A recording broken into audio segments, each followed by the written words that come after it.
Okay, so I've finished all the glue ups, all the wooden framing is glued down to my template, and I included small seams in between each facet so that I can already start to feel the paper just wants to crease right along those lines. But before I do any folding, I need to kind of do all my cuts here and free it up out of the template.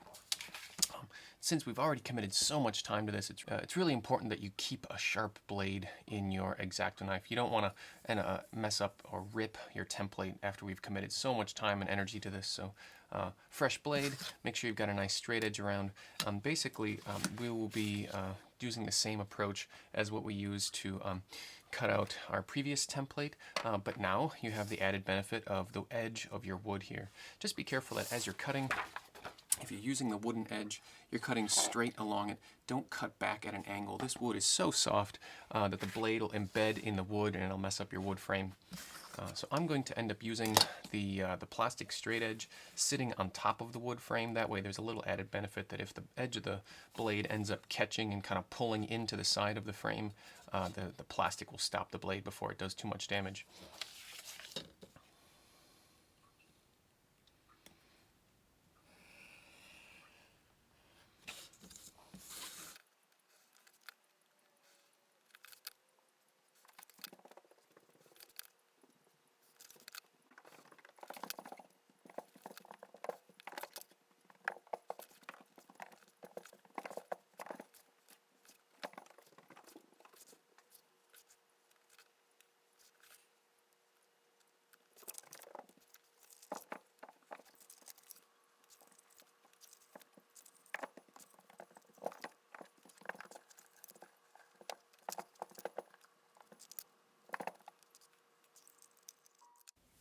Okay, so with your skin frame sort of completely cut out of this template, we're ready to actually begin all that folding. Just keep in mind that, just like with our previous paper templates, if you cross-cut the corners, it'll end up releasing from your template much easier.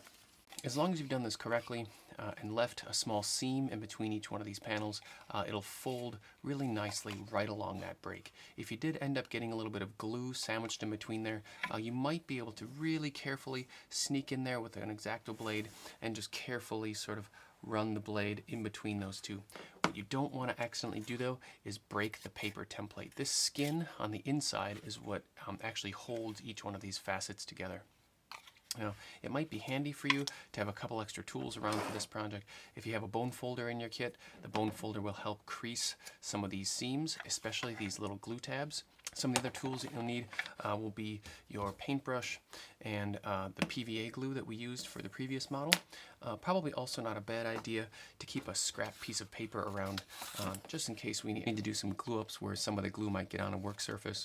A dish of water, also not a bad idea because this glue dries so fast it'll dry in your bristles and mess your brush up. Also not a bad idea to keep a rag around or just a piece of tissue to dab off the brush. So the first thing I'll do is break each one of these seams and begin by folding the facets. Now I'm going to fold this in sort of hemispheres, so I know that one half of the hemisphere is all going to come together around this side here, and the other hemisphere only has one glue tab on the template that I designed. So I'll start by gluing up the easier of the two sides. I'll fold over this glue tab, give it a bit of a hard crease with the bone folder. Because the PVA glue dries pretty quickly, you should just be able to kind of pinch and hold that with your fingers. If you're trying to maximize the amount of stuff you can get done in a short period of time, you need a little bit of a clamp to make that happen. Now most of the clamps I have around here in the shop are way too big and bulky. They're for clamping up larger things.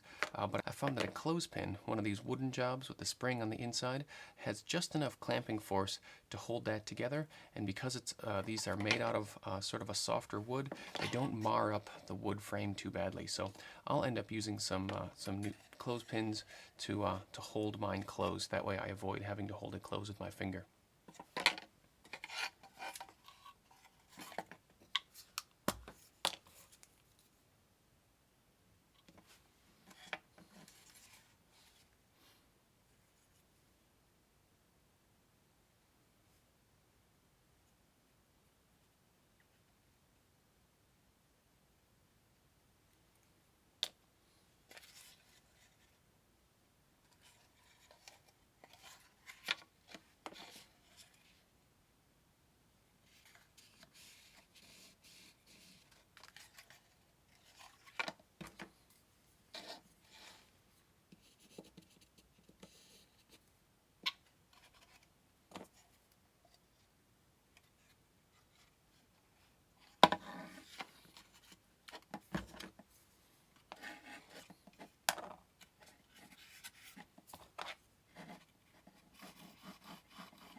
So at this point, I've got my clamshell opened up here, and it's a little distorted now, but as soon as I sort of mate these, all these edges together, it'll hold up and retain its sort of square, sort of central equatorial division here. But there's a problem, right?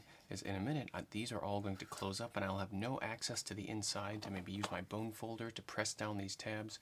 So I'm going to have to be really, really careful to make sure I have enough glue on each of these and make sure I'm working quickly enough that the glue is still nice and wet, that when I set the two hemispheres down, that there's enough that it purchases. Now there's a really good chance that even on these really skinny glue tabs, I'm not going to be able to get glue, I'm not going to get like surfaces to mate really well over the whole glue tab. So probably just along the seam is where I'm going to get the best adhesion. So that's where I'm going to focus all of my glue sticking. And the more of these I have sitting around, the easier my job will be to hold everything together.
I recommend letting that sit now for probably at least an hour before we make the next step.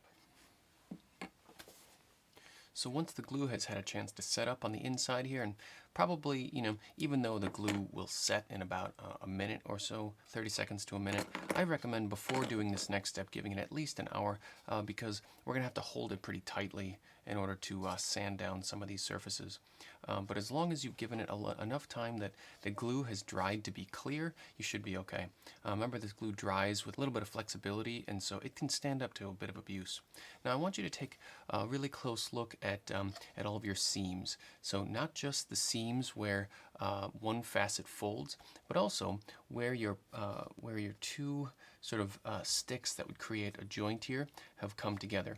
It's possible that there may be some that are a little bit wonky, right, that didn't quite lay flat, and you might just be thinking, oh, there's nothing we can do at that point. Well, with wood, there's sort of an interesting possibility. We can use an abrasive piece of paper, some sandpaper, and smooth down each facet, but just kind of look it over. There's not much we can do about seams that have opened up.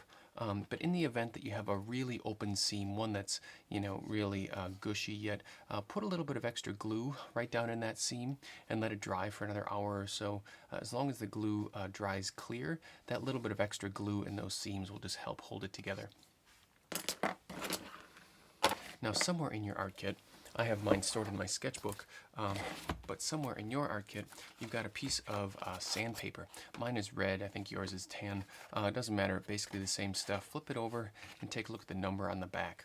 Now, the number listed on the back of a piece of sandpaper, printed on the back of the piece of sandpaper, tells you what kind of grit is on the front. This piece I have here is 150 grit sandpaper, and yours should be probably 150 to 220 or so, which are sort of in the finishing range. Now, if we had a 60 or an 80 grit sandpaper, this would be a really coarse, almost like grip tape on a skateboard sort of feel. But 150, the grains are smaller and they're closer together, so you have a kind of a smoother feel on the top. The finer your sandpaper gets, the smoother your finish is.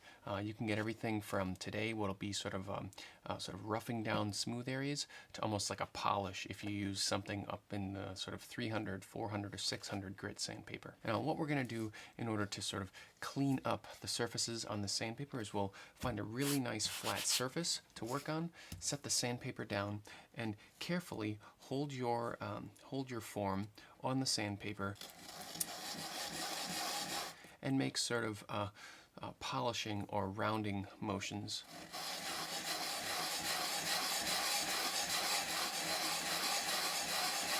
And as long as you start to see sort of some wood pulp show up on the sandpaper, you know that you're sanding on the outside. Now the balsa wood is going to sand really quickly. It's more of almost like a dense foam sort of texture than it is sort of that hard wood texture. So be careful, don't overwork it, because all of this stuff that sort of ends up on the sandpaper once you're working, that's all wood pulp. And so you're actually removing material, and the wood strips will get thinner and thinner and thinner as you sand. But if you've got some rough areas that you need to take care of, go ahead and work over each surface. Or for that matter, any glue that's sort of ooched out and kind of got on top of your joints. Just sort of keep track of where you're going and go ahead and sand each one of those surfaces down.